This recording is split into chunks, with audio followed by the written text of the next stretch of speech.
When New York State passed the Marijuana Regulation and Taxation Act, we are committed to setting up the nation's fairest, most equitable cannabis industry.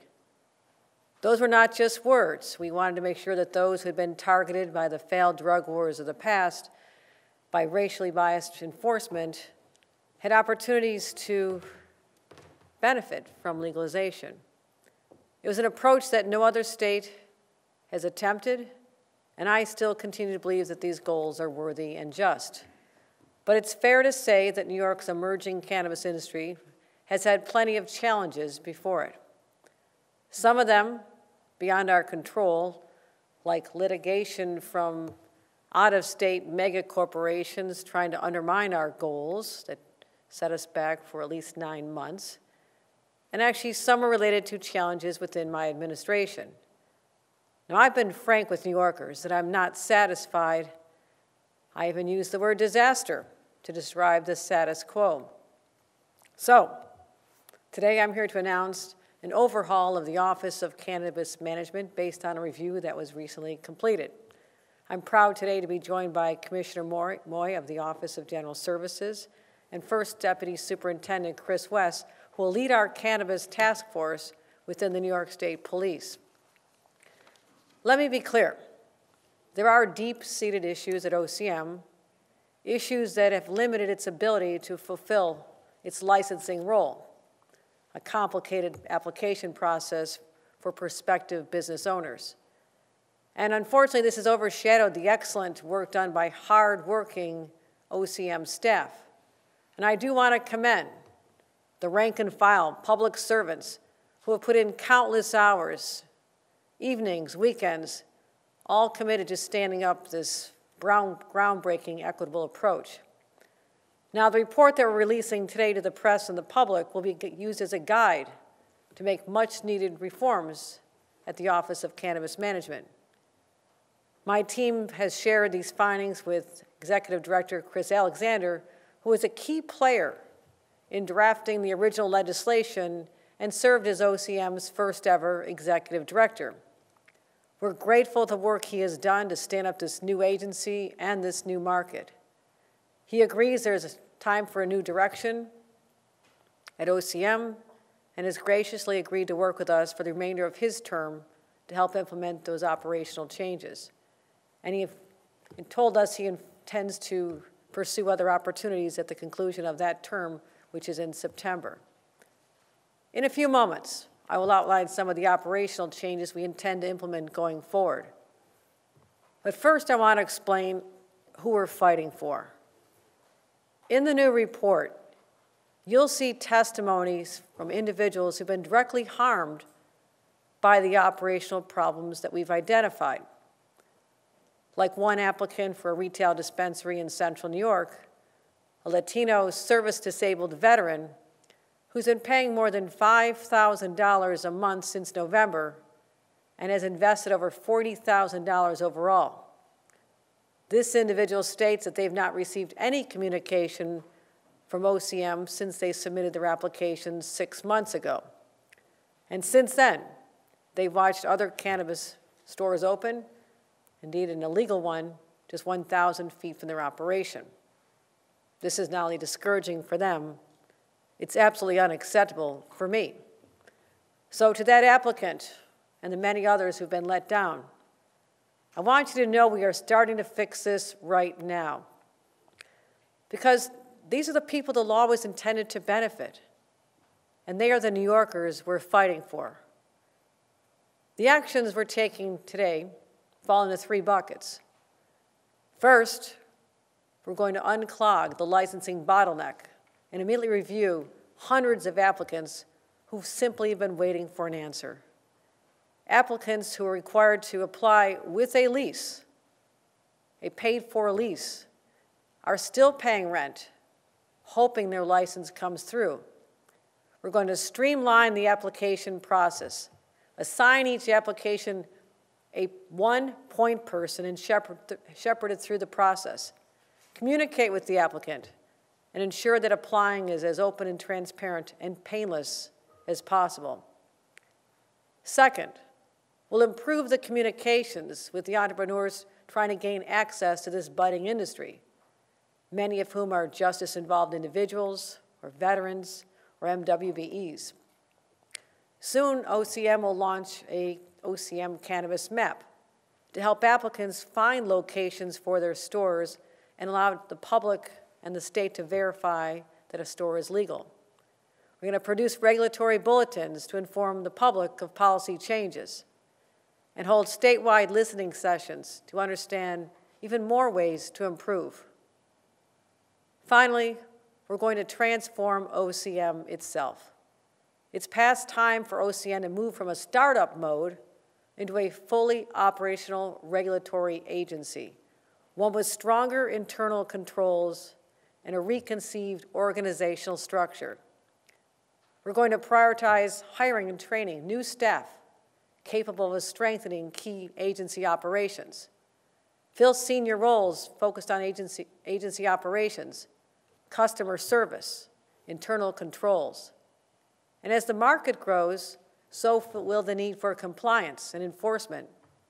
So we plan to grow those teams as well. Now, those measures will significantly enhance OCM's ability to serve New Yorkers. And they're building on actions that we've already taken.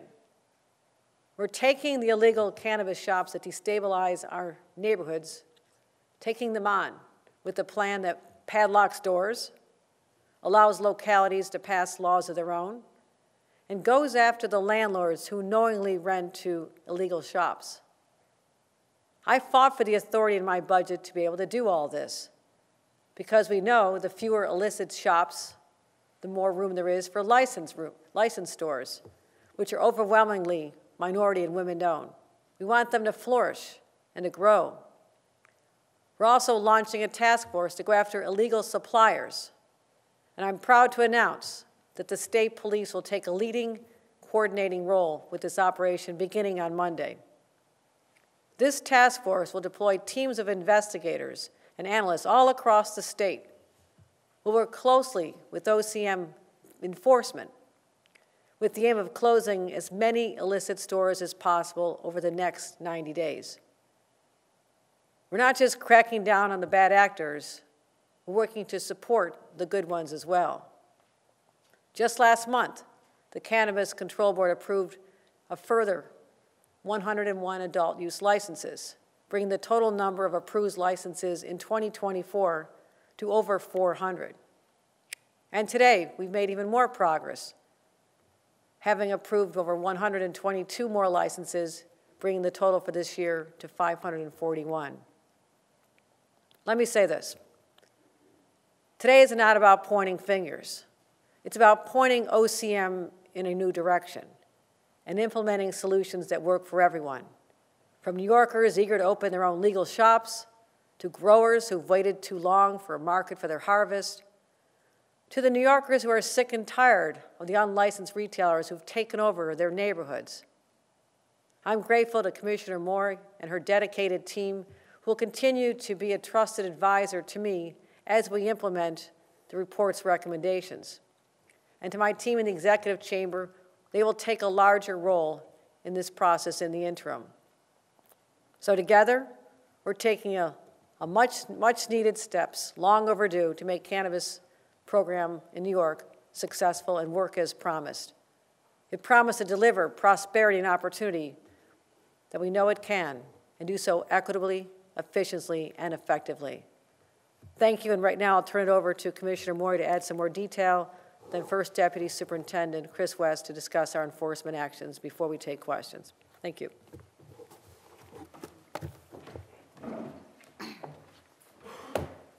Thank you, Governor.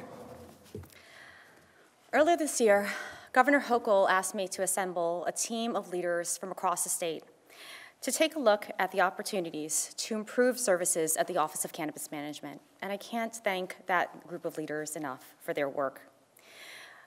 While the findings of this report do show that there are opportunities where there is growth in the agency that is needed, where there are ways in which we can shore up their operations, I want to note that these types of assessments are incredibly critical for us to be able to deliver on our mission as public servants, serving New Yorkers. Now, during this assessment, the task force was asked to take a look at the agency operations, and we've conducted over 50 meetings with agency staff, leadership, industry stakeholders, looking side by side at the systems that they use, the ways that you have to go through applying for a process or applying for an application, the applications themselves, and every bit of communication that has come out from the office. It's a significant amount of work.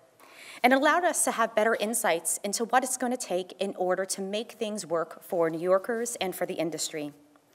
Those areas for improvement include the need to centralize the operations and licensing, making sure that individuals have better clarity around the process and that there's a better ability for the team at OCM to be able to understand all aspects of the work and prioritize their applications from beginning until end.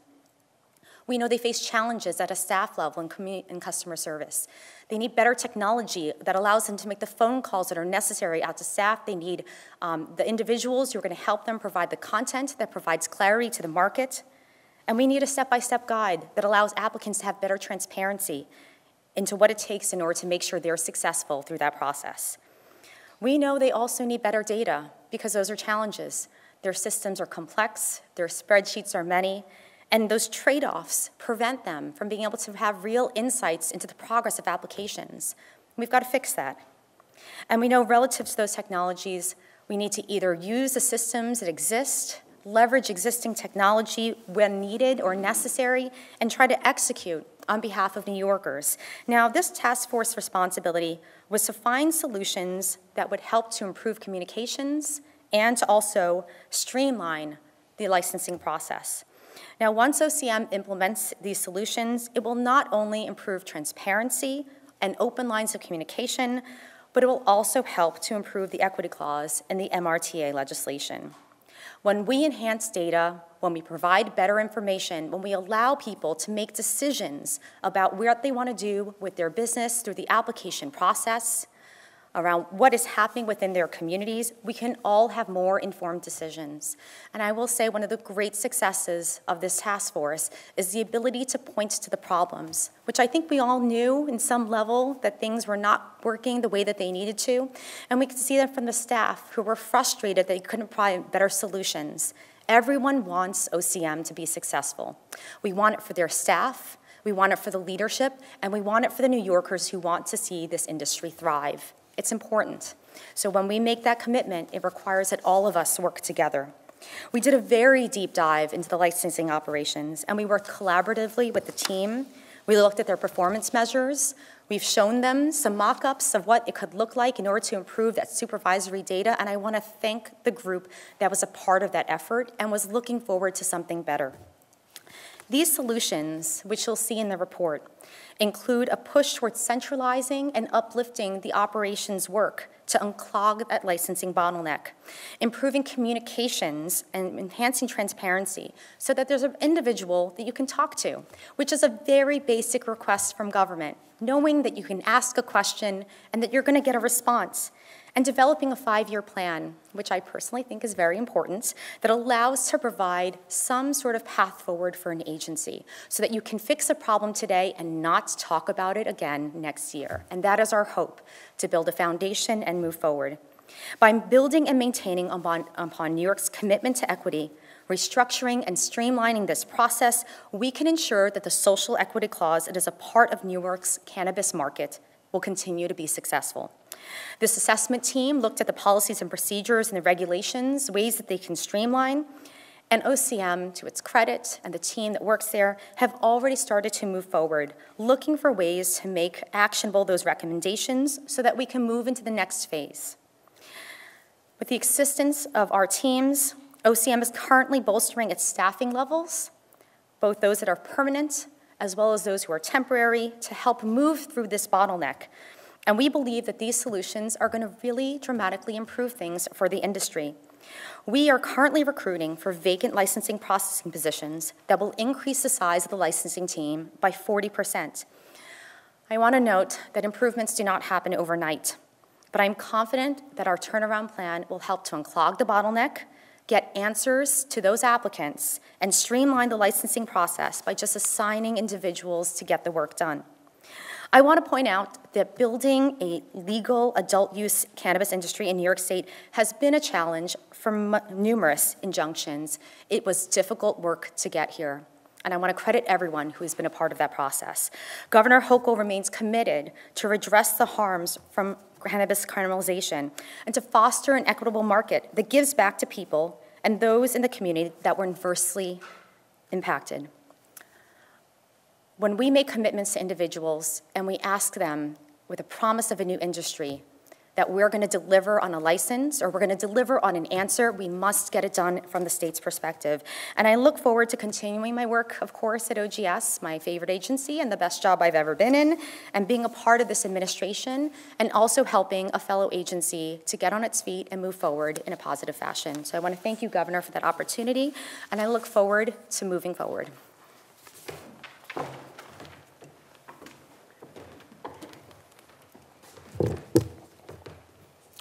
Good afternoon. I'm Chris West, First Deputy Superintendent of the New York State Police. I want to start by thanking Governor Hochul and her leadership for her trust in the men and women of this agency. The State Police will lead this enforcement effort in coordination with the Division of Criminal Justice Services, the Attorney General's Office, the Office of Cannabis Management, and the New York State Department of Tax and Finance. Our target on the criminal side will be the drug traffickers that are flooding New York State with illegal cannabis, supplying the shops that have set up all over the state, disrupting the legal market. This illegal activity is simply not fair to those who have followed the law and made substantial investments in their businesses. The unregulated sale of cannabis also poses a danger to users, as the illegal supply is not tested for substances that could cause health problems. If you buy from one of these illegal shops, you put your own health at risk. These shops are also known to sell to minors. The Office of Cannabis Management will oversee 150 investigators from several agencies to padlock as many illicit stores as possible. The State Police is uniquely positioned to lead this effort, as our members have significant experience with drug trafficking investigations. While I can't divulge specifics and strategies, we will take full advantage of our intelligence assets and the strong relationships we have with law enforcement partners. We have a simple message to those who are responsible for illegal supply of cannabis coming into New York.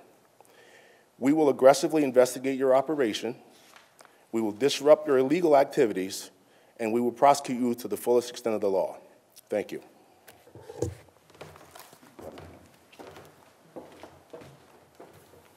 All right, we'll take any on-topic questions while we have First Deputy Superintendent and the Commissioner here. Let's go from this side to that side, John. Governor, we heard a lot about OCM here. I'm curious about the dormitory authority and the loan program for the conditional licenses. There are hundreds of conditional licenses that have been approved but are not up and running yet. How much of the blame for this slow rollout lies on the dormitory authority and the loan fund that was supposed to provide the conditional licensees with funding, with assistance? And the dormitory authority was supposed to help identify locations as well. We are transitioning from that as being the model, but when you're talking about internally within OCM, our focus has been on the question, why haven't more applications been reviewed, notified of their disposition, and started? So that is our primary focus. I don't think that DASNY was a primary driver of the inability of this agency to ensure that right now there's been over 1,000 applicants that have not been reviewed. This is part of the fall tranche. We thought they would be reviewed. And as of today, 309 applicants were rejected. They're only finding out today. So that's what we're driving our focus on right now, is why that didn't happen. That is absolutely unrelated to the dormitory authority. Any answer? Is there anything else to add on that? So part of our assessment did not look into the DASNY activities relative to what it takes to get opened. I will say that when we look at the ways that we can move forward through this licensing process, folks need to just get answers. And there's an entire set of individuals that have put in their applications, that have identified locations, that in some of the letters that we've reviewed in communications where they feel as though they've built out their spaces and they're ready to go. So our job is to make sure that for those individuals in that November queue, the ones who have put in their applications, that we can get them going, we can get them moving, we get those applications processed, and that is one of our top priorities. So I'm sorry, the DASNY part of this was not part of the review? It was not within the assessment, no. Is there a particular reason for that, Governor? Part of the reason why the assessment was not included, well, I defer a little bit, but I think one of these challenges, I apologize, Governor, our goal was to focus on the licensing process and how to unclog that bottleneck. So we were not looking at the applications within CARD in which they were working with DASNY. If you don't get through this first step, the other part isn't relevant, John. I mean, that's why you start by sitting, why don't we have more people approved, and those who are not approved, why don't they know about it? Those who are approved, then next step is to avail themselves of loans and other resources, but they're not even getting to that. We will certainly look at all elements of this supply chain, if you will, but let's figure out why people have been waiting, spending thousands of dollars of their hard-earned money to have to pay rent in a facility that is vacant because they have not received timely notification. So that was the urgent crisis that we looked at, but certainly DASNY will be examined as well. Governor, the farmers in this market have said for many months now, over a year now, that they're afraid for the future of the market if they don't get some sort of help soon. There's no cannabis farmers fund in the budget this year, but what's your message to the farmers who are now saying that they might have to close, and without them, there's no legal industry to speak of? No, we have other ways that we're helping the farmers, and we've been in constant communication. Our agency responsible for cannabis, agriculture, Commissioner Ball, has been very engaged with the farmers on trying to find some lifelines for them to hold on. But the best thing we can do for the farmers for this growing season is to have a legal outlet for them. And that is why I also approach this with the urgency that's required. We realized that this November tranche was supposed to result in plentiful business for those farmers this year. It got jammed up, didn't happen, I'm saying. So now our focus is unleash those opportunities. The farmers will benefit as early as this growing season. Dan? For all these applicants that spent all that hard-earned money, is there a way that the state could reimburse them for that, since technically it was the state's fault, or should the state reimburse them? Something worth examining, but certainly there's always a risk involved when other people have to put money forward to apply for a license. They also there's no guarantee. You know, if you're applying for a liquor license and you may have your location already and you get denied your liquor license. So there are analogies with other agencies as well. For the Commissioner, so as I understand, OGS was supposed to assist OCM with hiring staff. Can you address the failures within OGS in bringing on new staff? It really wasn't outlined in the report, so could you add to that? Sure, I'm happy to. Look, the Office of General Services hosts multiple agencies, including the Office of Cannabis Management. We've helped other agencies to set up. We are, at the end of the day, as with any HR department, we do what is requested from an outside agency. You have to put in the request. We have to talk about prioritization. You have to let us know what you need. And so I speak from this with a little bit of my OGS hat on, because that was not the reason why I ran the assessment. But the team worked very hard to try to advance the positions that need to take place. And I want to acknowledge that when this agency launched, they launched in one of the hardest labor markets in our time. They had challenges in terms of recruitment, in terms of hiring, in terms of retention and turnover. And so also, when it comes to the state process, there are processes in order to be hired. We're talking about individuals who are going through a civil service process, and that requires, from an organizational perspective, that you have individuals that understand the lead time in order to be able to hire, what it takes in order to classify positions, determining which of those positions you need to have within the agency, and that requires greater specificity. And that's the type of depth that we want to grow within the agency, to be able to have good partners that are thinking through the prioritization. I recognize that these are challenges. Just taking off my OGS hat, coming into state government or in like leading any type of agency, it can feel Byzantine. And the turnaround times to hire in the private sector versus the public are just vastly different. You have to plan. And that requires, when you're thinking about your priorities, where you have maybe a limited number of positions, that you're moving through them. I'm really proud of one of the items that we found in the task force, was that we were positions that were classified by civil service but actually hadn't been posted. And we worked immediately to make sure that those positions were posted. We have those civil service titles out there. Not only have we immediately gotten out there through the New York Helps program, I want to give a real big shout out to civil service because they were able to push through the New York Helps program that allows for individuals to hire and apply very quickly. We were able to post the position within the last 6 weeks. We have applicants and they were sent over. So a lot of this work just requires some prioritization and teamwork. And I will say the other side of it, and this is really not to cast blame and is not my interest in making any accusations, but when you know it takes a long time in order to hire, you start thinking about other opportunities. Is there a chance through my budgeting process to be able to use a temp agency? Am I able to borrow from other agencies? What does that support look like?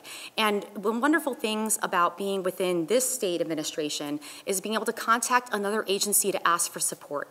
And so the Department of Labor and Commissioner Reardon lent staff to OCM and have graciously agreed to increase the number of individuals that go over. For the task force that we're talking about for enforcement, 150 individuals are being lent from other agencies in order to make that work effective. So I think part of the activities that we're talking about are how do we take a step back from the confines of what I think is the instruction and start to move things forward. And so respectfully, and I think it's a great set of individuals that are there, but it really requires that we start talking with our team members, not replicate or creating your own path, but trying to look broadly from a state perspective, and I think that's the vantage point that we're trying to bring through this assessment.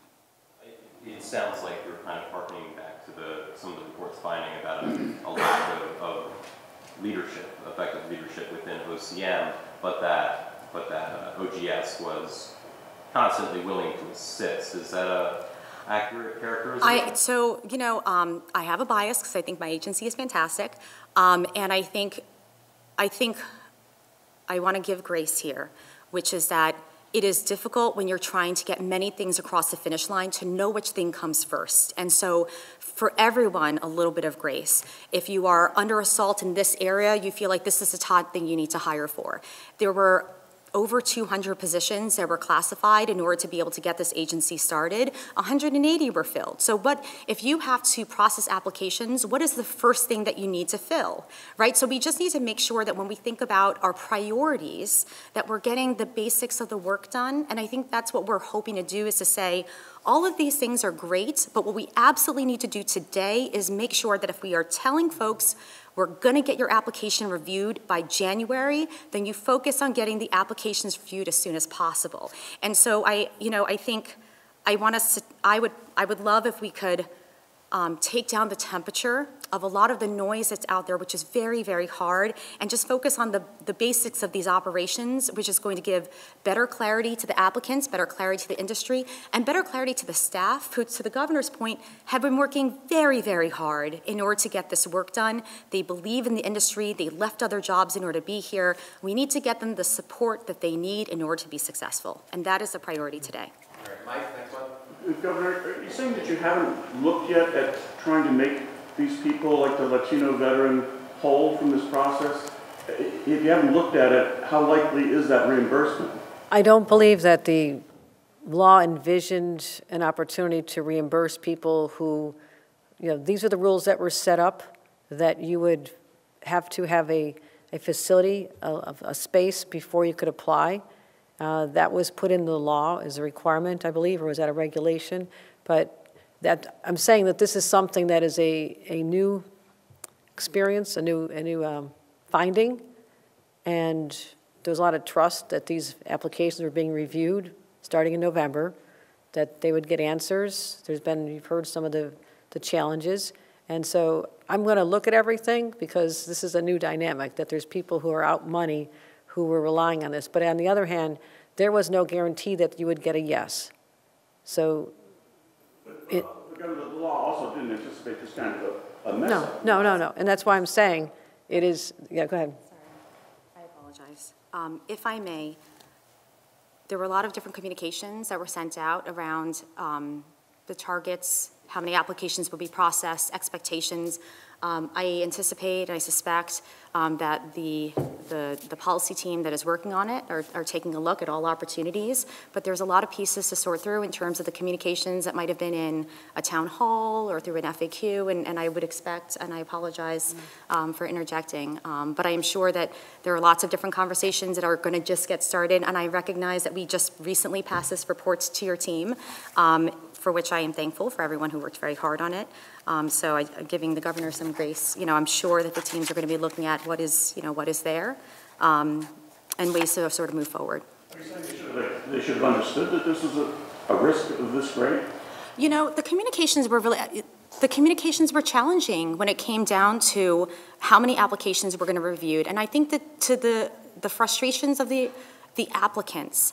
There are a set of requirements that are used for, I'm getting a little wonky, if you applied within the time frame being in October to November, November to December, the guidance that was provided around how many applications were going to be their targets to review, how many applications they planned on approving, and that's part of the confusion that's existed around how many businesses were expected to be open at this time frame and how to balance that to many individuals' perspectives against the amount of product that is available, which is available from the farmers. So I just think, I'm just noting that there are different guidance that has been issued around the risk relative to the application. And in some areas, there were discussions about, there were guidance that said we were going to review a certain number and there is no guarantee of a license. And there are other areas in which it feels like the guidance around whether or not you needed to have a lease or rent